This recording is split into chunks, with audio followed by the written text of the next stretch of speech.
dun, dun, dun, dun, dun, dun, dun, dun. Reminiscence is a 2021 American science fiction neo-noir, man, that's a mouthful, film that is written and directed by Lisa Joy. Nick Bannister, a private investigator of the mind, investigates the darkly alluring world of the past by helping his clients access lost memories. Living on the fringes of the sunken Miami coast, his life is forever changed as he uncovers a violent conspiracy while trying to solve the mystery behind a client who disappeared. Why is nobody talking about this movie? Why is no one talking about this movie? And then when I look at freaking reviews and critic scores, I'm not going to say the name, but the beginning of the name starts with an R and ends with an S. And those assholes gave this movie a low rating. Why is that? I mean, this is just my opinion. Because I seen this movie. I just got done watching this movie. And everything about this movie was great. So why is no one talking about it? This movie needs to be watched. I mean, with Hugh Jackman's character, I was already pulled in because it's been a long time since Hugh Jackman let me down. I mean, I know people keep talking about him in the X-Men series, saying that he was terrible in the X-Men movies, but even though if his role for Wolverine got replaced, niggas would get pissed. I swear, motherfuckers on social media don't even know how to make up their damn mind. This movie was fucking good. I love this movie.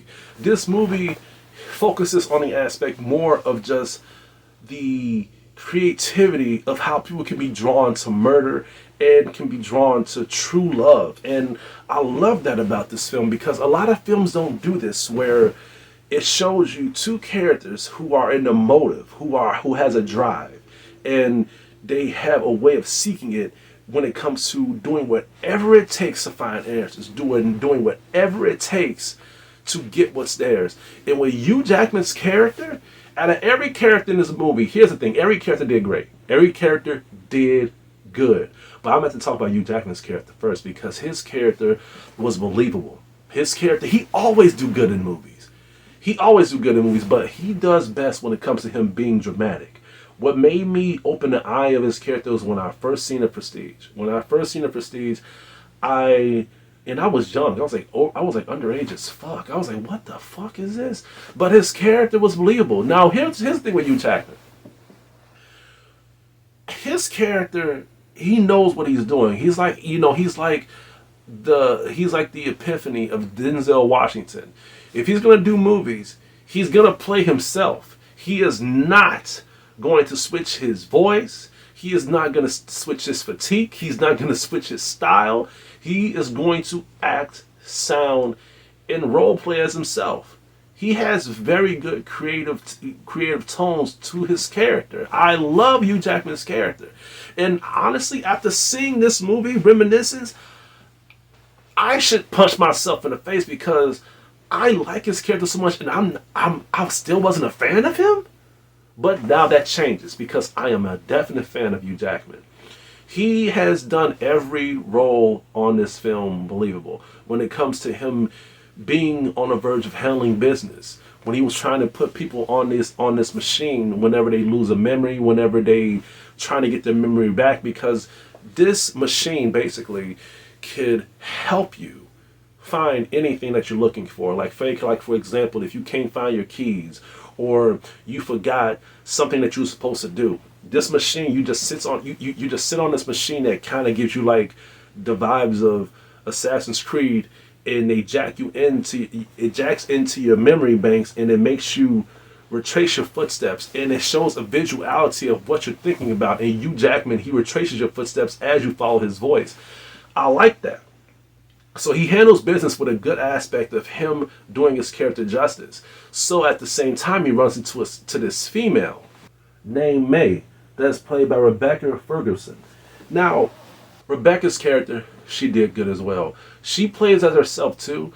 I think this movie is mostly focused on the aspects of just how people can act their ass off. And they did well.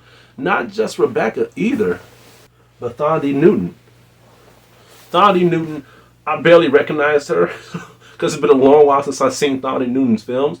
But when I seen her acting, I was like, wow, that's her, isn't it? And like me and my dad was watching it, and he kind of pointed that out to me first. So I was like, oh, that is her. Holy crap! They all did an amazing job, and it goes further than that.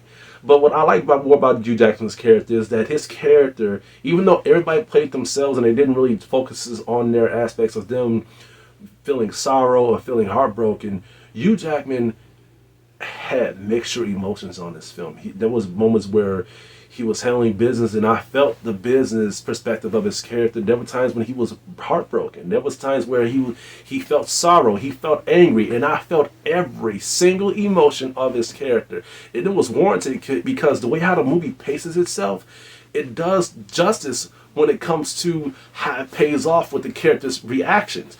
That's important to a film. So a film like this that gets a low rating because of what? Because the acting was great, the cinematography was good, the dialogue was great. So what is it about this film that does not do well? Is it the story? Now I can see how people cannot understand the story that well. I can see how the story can be confusing. So I'm going to explain it to you without even spoiling it.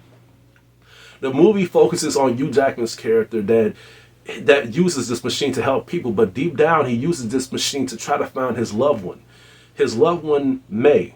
Now at the same time he gets into a desperate need of obsession, because when they go into a criminal investigation to try to track down somebody who has done a certain thing, don't want to spoil it, she gets involved, and she is involved, and he hasn't heard from her in a long while. So at the same time he is more determined to try to find her than to find this person who was responsible for these crimes. And that's where the frustration comes in, because with Thandiwe Newton's character, she is trying to snap him out of it, trying to say get your shit together. We have more things to worry about. But he's like, no, like, look, she would not just walk out of my life like this.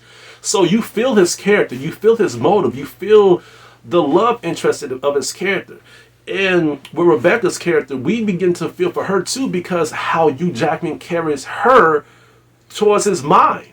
Now, for people to just say how these people are in a movie, it's a risk, because we want them to play themselves so we can feel it quicker and more better. But with Hugh Jackman, we have to just take his word for it, and it all plays out by how his expression is.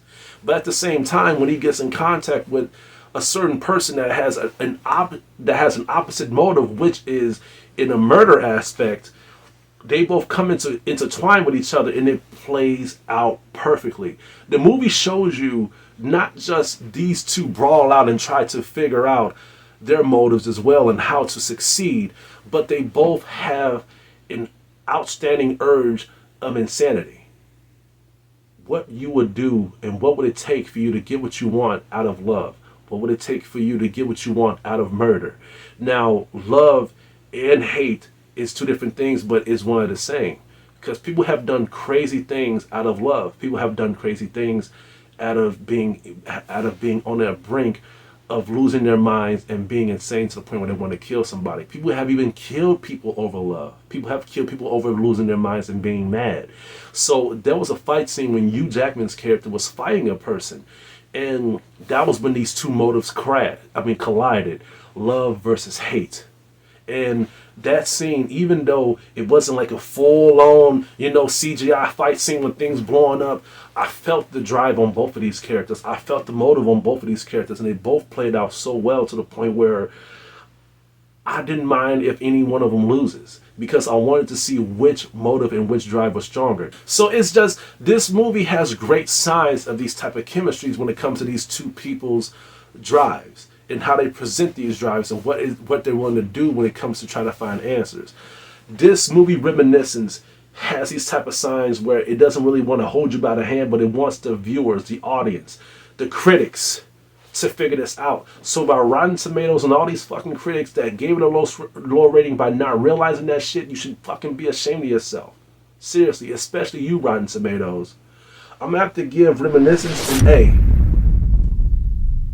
I know I'm dogging on critics, I know I'm dogging on reviewers, and I know I'm dogging on the low score, but it really pains me to see people that call themselves very well known professional reviewers, especially Rotten Tomatoes, who you really can't avoid them. Even when you have mainstream streamers like Vudu, Movies to Go, Netflix, Rotten Tomatoes score is on these streams. So they don't really judge, they don't really take their own scores. They just go by Rotten Tomatoes score and just put it on there. So by Rotten Tomatoes doing this, you're literally putting a Band-Aid on something that can be easily replaced by somebody else's better criticism. But I just hope that this actually reaches out to people and they can actually watch this film, because this movie needs to be talked about. I love this movie. Well, that's all I have to say for today. Please stay tuned for more of my upcoming reviews and videos headed your way. This is Hugo, your critic teacher, and you guys have a damn good day.